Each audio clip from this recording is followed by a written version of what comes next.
हर हर महादेव। जय माँ काली। एकाग्रता तथा ध्यान। ध्यान और चिंतन मनन का सतत अभ्यास करना चाहिए हमें। शाम हो जाने पर जब सब काम छोड़कर ईश्वर चिंतन करना चाहिए। अंधेरा छा जाने पर मन में अपने आप ही ईश्वर का विचार उठता है। अभी अभी तो सब कुछ दिखाई दे रहा था, पर अब तो अंधेरा, सब अंधेरे में ओझल हो गया। ऐसे किसने किया? इस तरह के विचार आते हैं। इसलिए शाम होने पर यानी कि संध्या के समय सब काम छोड़कर उन्हें पुकारना चाहिए। अगर सरसों की पुड़िया में से एक बार सरसों के दाने बिखर गए तो उन्हें चुनकर इकट्ठा करना बहुत ही मुश्किल हो जाता है। उसी प्रकार अगर मनुष्य का मन यदि एक बार संसार के कार्य विषयों में बिखर जाए तो उसे फिर से समेटकर एकाग्र करना बहुत ही मुश्किल हो जाता है। ध्यान मन में, वन में या कोने में करना चाहिए। यानी कि सबसे पहले जब भी आप ध्यान करने जाएं तो सबसे पहले एक खाली स्थान ढूंढ लें। एक ऐसा स्थान, निर्जन स्थान, जहाँ पर आपको कोई भी डिस्टर्ब करने ना आए, कोई आपको परेशान करने ना आए, जहाँ जाकर वह एकाग्रचित होकर ईश्वर का चिंतन करें। नहीं तो मन में बहुत तरह के विचार आते जाते रहते हैं। जैसे दूध को यानी कि दूध और पानी को यदि एक साथ मिला दे तो दूध पानी में मिल जाता है, परंतु यदि उस दूध का निर्जन में मक्खन बना लो तो वह पानी में उतारता रहेगा, मिलेगा नहीं। इसी तरह साधना अभ्यास के द्वारा चित्त की एकाग्रता प्राप्त कर लेने पर मनुष्य चाहे जिस भी परिस्थिति में रहे, उसका मन उसे ऊपर उठकर ईश्वर में ही लीन रहता है। ध्यान आरंभ करने से पहले अपने गुरु को देख लेना चाहिए, उनका चिंतन कर लेना चाहिए। ऐसा क्यों? ऐसा इसलिए कि इस पर तुम लोगों का विश्वास है, गुरु पर आपको विश्वास है, अपने इष्ट के ऊपर आपको विश्वास है। अपने इष्ट का या अपने गुरु का ध्यान कर लेना चाहिए, क्योंकि आप उनके ऊपर बहुत विश्वास करते हैं, खुद से भी ज़्यादा। इसलिए उनके बारे में सोचते ही भगवान की याद आ जाती है। किसी गुरु को हम याद करेंगे, जो भी हमारे इष्ट है या हमारे गुरु हैं, तो हमें भगवान की याद आ जाएगी उनको सोचते ही। जैसे गऊओं के झुंड को देखते ही चरवाहे की याद आ जाती है, वकील को देखते ही अदालत की याद आ जाएगी, और बेटे को देखते ही उसके बाप की याद आ जाती है। वैसे ही मन नाना विषयों में बिखरता रहता है। इसके बारे में सोचते ही पूरा मन एक जगह सिमट जाएगा, और उस एकाग्र मन को ईश्वर चिंतन में लगाने पर ठीक ठीक ध्यान हो सकेगा। मन को एकाग्र करने का सबसे सरल उपाय है उसे दीप शिखा पर स्थित करना। यानी कि आप जब अपने मंदिर में कोई धूप जलाते हैं, दीप जलाते हैं, जो भी आपने दीपक जलाया होगा, जोत जलाई होगी, तो उसके शिखर पर ध्यान दें, उस जोत के ऊपर अपना ध्यान लगाएं। उसकी शिखा के सबके से जो उसके अंदर का भीतर का नीला भाग होता है ना, मानो कारण शरीर है, उसको कारण शरीर मानो। उस पर अपने मन को स्थिर करने में मन शीघ्र ही एकाग्र हो जाता है। इस नीली ज्योति से बाहर का भाग मानो सूक्ष्म शरीर है, और उसके भी बाहर का भाग मानो स्थूल शरीर है। ये अपनी ज्योति में अपना स्वरूप मानकर चलो। अपनी साधना अवस्था का उल्लेख करते हुए यह मान लो कि उसमें इष्ट चिंतन और ध्यान करने से पहले ऐसा सोचा जाता है मानो मन को अच्छी तरह से धो लो, अच्छी तरह से धो लो अपने मन को। ईश्वर चिंतन करने से पहले अपने मन को और विचारों को इस तरह से धो लो, मन के भीतर वासना, कुछ भी मैल गंदगी कुछ भी ना बचे। सब अच्छी तरह से धोकर मन को स्वच्छ कर लेने के बाद उसमें इष्ट को लाकर बिठाना है। ऐसे किया करो। ध्यान करते समय ऐसा चिंतन किया करो कि मानो तुम अपने मन में रेशम की रस्सी से इष्ट देवता के चरण कमलों के साथ बंधकर रख रहे हो, ताकि वे यहाँ वहाँ और कहीं न जाएं। रेशम की रस्सी किस लिए? वो इसलिए कि वे चरण कमल अत्यंत कोमल हैं। दूसरी रस्सी से बांधने पर उन्हें कष्ट होगा ना, इसलिए अपने इष्ट देवता को रेशम की रस्सी से बांध लो। ध्यान करते समय बीच बीच में साधक को एक प्रकार की नींद सी आया करती है।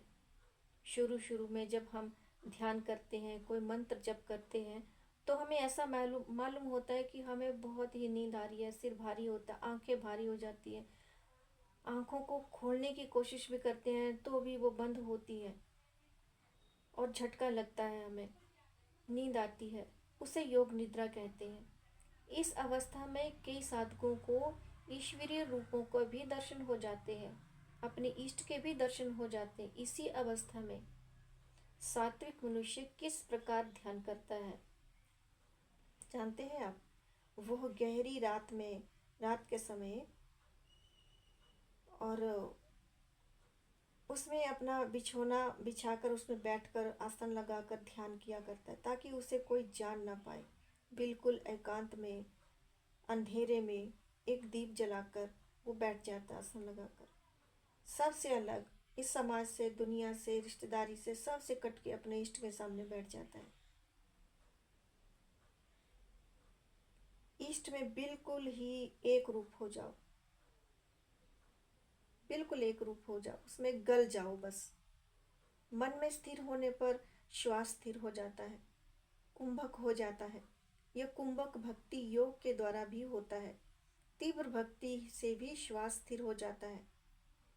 गहरे ध्यान में ध्येय वस्तु का यथार्थ स्वरूप प्रकट होकर ध्याता के अंतःकरण को प्रकाशित कर देता है। एक दिन एक मैदान पर किसी अवधूत को चलते, अवधूत ने देखा कि सामने ढोल नगाड़े बजते बजते बजाते बड़ी धूमधाम के साथ एक बारात आ रही है।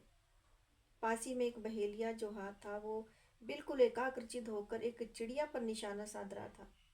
वो अपने लक्ष्य में इतना तल्लीन था कि उसे नज़दीक से इतनी धूमधाम से आने वाली बारात उसकी ओर उसने उसको एक नज़र भी नहीं देखा। अवधूत ने उस बहेलिये को नमस्कार करते हुए कहा कि महाराज, आप मेरे लिए गुरु हैं।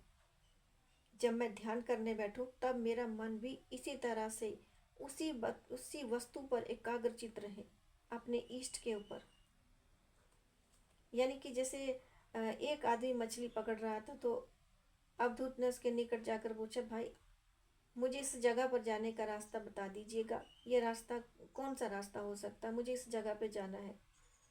तो उस समय उसकी जो मछली पकड़ने वाला कांटा था ना, उसकी जो बंसी थी वो हिलने लगी थी और मछली कांटे में लगे चारे को खाने लगी। वह आदमी बंसी की ओर एक टक देखता हुआ बिल्कुल सीधा होके उस पर ध्यान लगाकर बैठा रहा। जब मछली कांटे में फंस गई तो उसने निकालकर अवधूत की ओर मुड़कर देखा। आप क्या कह रहे थे? अवधूत ने उसे प्रणाम करते हुए कहा, आप मेरे गुरु हैं। मैं परमात्मा के ध्यान में बैठा हूँ, तब मैं इसी तरह कार्य सिद्ध हुए बिना दूसरी ओर ध्यान न दूं। बस यही मुझे आज ये सबक मिला है। तो इसी तरह से हमें भी ध्यान देना चाहिए। जब भी हम कोई मोबाइल में कोई चीज़ देख रहे होते हैं, अपनी मनपसंद चीज़ को देख रहे थे, तो कैसे हम उसमें डूब जाते हैं। हम किसी भी इधर उधर की वस्तु पे ध्यान नहीं देते। कोई हमें आवाज़ लगा रहा है, हमें वो सुनाई नहीं देती है। आसपास कौन निकल गया, कौन चला गया, कौन खा गया, कौन पी गया, हमें कुछ मालूम ही नहीं होता। हम उस पर ही इतना ध्यान लगा देते हैं कि हमें उसके सिवा कुछ और दिखता ही नहीं, ना सुनाई देता है।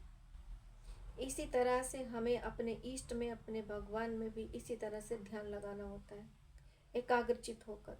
जैसे हम उस मोबाइल के दृश्य पे अपना मन टिका लेते हैं, अपनी सोच के टिका लेते हैं, अपनी दृष्टि टिका लेते हैं, उसी तरह से हमें अपने इष्ट को भी मन में बिठाकर उसके ऊपर अपनी दृष्टि, अपना मन, अपने विचार, सब अपना पूरे शरीर को उनके उनके साथ लगा देना है कि हे भगवान, जो भी तुम अंदर बैठे हो, जो भी आप में से करवा रहे हो, वह सब तुम ही हो, तुम ही हो। इतना एकाग्रचित होकर उनके ऊपर ध्यान लगा दो। कहावत है ना कि जो ध्यान सिद्ध है उसके लिए मुक्ति निश्चित है। और ध्यान सिद्ध किसे कहते हैं जानते हो? जो ध्यान में बैठते ही भगवत भाव में विभोर हो जाता है। गहरे ध्यान में मनुष्य ब्रह्म ज्ञान रहित हो जाता है। ध्यान में इसी एकाग्रता आ जाती है कि दूसरा कुछ भी दिखाई सुनाई नहीं देता है। इसी को ध्यान कहते हैं। आंखें बंद कर लेने से, धूप बत्ती जला देने से और इधर उधर का शोर शराबा बंद भी कर दिया, मान लो कि आपने सब कुछ बंद कर दिया और आंखें बंद कर लिया, आपके मन विचार हवा में उड़ रहे हैं, उड़ रहे हैं, उड़ रहे हैं, आपको ध्यान लग ही नहीं रहा, फिर आप आंखें खोल रहे हैं, फिर बंद कर रहे हैं, कभी यहाँ खुजली हो रही, कभी वहाँ हो रही है, कभी आप इधर हिल रहे हो, कभी पैर सो जा रहा है आपका, कभी आप थक जा रहे हो, कभी कुछ हो रहा है, कभी आपको नींद का झटका लग जा रहा है, कभी आप उबासी लेने लग जा रहे हो, तो वो ध्यान की अवस्था नहीं होती है बच्चे। ध्यान की अवस्था उसको कहते हैं जिसमें हम बिल्कुल ही ईश्वर चिंतन में खो जाते हैं। जैसे कि मोबाइल का आपको उदाहरण दिया है, ऐसे ही हम उसमें इतने तल्लीन हो जाते हैं कि हमें इधर उधर की चीज़ों का कुछ ध्यान ही नहीं होता। भले ही कितना ही शोर हो, कितना ही सब कुछ हो, हमें सिर्फ अपना मंत्र, अपना इष्ट ही दिखाई देते हैं। और वो कब होता है? सबसे पहले ऐसे नहीं कि दौड़ कर गए, आसन पर बैठ गए, माला उठाई, मंत्र जप किया, आंखें बंद कर ली, ध्यान लग गया, ऐसे नहीं लगता। उस चीज़ से करने से पहले कुछ प्रक्रियाएं होती हैं ध्यान लगाने की। ध्यान लगाने के लिए सबसे पहले जब हम अपने मंदिर में प्रवेश करते हैं, अपने किसी इष्ट देव के सामने बैठते हैं, अपने आसन पर बैठते हैं, तो पहले हम भगवान के चरणों में अपने आसन को प्रणाम कर कर उस पर बैठकर हम भगवान के सामने जोत जला देते हैं। उस जोत को साक्षी मानकर भगवान के सामने हम अपने दिन भर के किए हुए जो भी कार्य होते हैं, अच्छे बुरे गंदे जो भी कार्य होते हैं, सब उनके चरणों में समर्पित कर देते हैं कि भगवान आज मैंने ये सब कुछ किया है। वो सारी सोच को, उस सारे विचारों को हम भगवान के सामने उनके चरणों में उड़ेल देते हैं कि भगवान इसमें से जो बुरा कर्म है वो ये है, जो अच्छा कर्म है वो ये है। अब आपको देखना है कि मैं आपने मेरे साथ जो भी अच्छा बुरा है वो आप ही सोचिए। सब हम उसको समर्पित कर देते हैं, सारे विचारों को उनके सामने रख देते हैं, खोल कर रख देते हैं, अपने मन को शांत कर लेते हैं। जैसे हम कहते हैं ना कि मेरे दिल में बहुत बोझ है, और हम किसी को अपने मन की बात बता दे तो मन हल्का हो जाता है। ऐसे ही आपने दिन भर के सारे कार्यों को, जो भी आपने अच्छा बुरा किया, भगवान के सामने दिल खोल कर कह देना है। जब मन हल्का हो जाए तो ज्योति पे ध्यान देना है, ज्योति की उस नीली आभा पे ध्यान देना है, और उस पर ध्यान जब टिक जाता है तो धीरे धीरे धीरे धीरे हमारी सांस भी हल्की होती चली जाती है। और अपने धीरे धीरे आँखों पे अपने आप जोर नहीं देना है, आंखें खुद ब खुद धीरे धीरे बंद होती चली जाती हैं और हम एक गहरी अवस्था में पहुंच जाते हैं। जब उस गहरी अवस्था में हम पहुंच जाते हैं तो हमारा दिमाग, हमारा मन बहुत चंचल होता है, वो फिर हमें पकड़ लेता है, वो फिर जकड़ लेता है। जब उसकी जकड़न को, उसकी पकड़ को हमें ढीला करना है, ढीला करना है, उसकी उस बांधी हुई गांठ को हमने तोड़ डालना है, खोल देना है। उसको खोलने के लिए हमें अडिग रहना पड़ेगा, ध्यान लगाना पड़ेगा। इसमें ज़बरदस्ती नहीं होती है, इसमें बिल्कुल ढीली अवस्था में बैठिए, हल्का हल्का श्वास लीजिए, अपने इष्ट देव का ध्यान कीजिए, उनके स्वरूप का, उनके चरणों का, उनके हाथों पे जो भी उन्होंने हाथों में जो भी शस्त्र पकड़ा है, या उनका ध्यान कीजिए, उनके वस्त्रों का ध्यान कीजिए, उनके श्रृंगार का ध्यान कीजिए, उनके भोग का ध्यान कीजिए, उनमें रखी आसपास की वस्तुओं का ध्यान कीजिए, फूल माला का ध्यान कीजिए।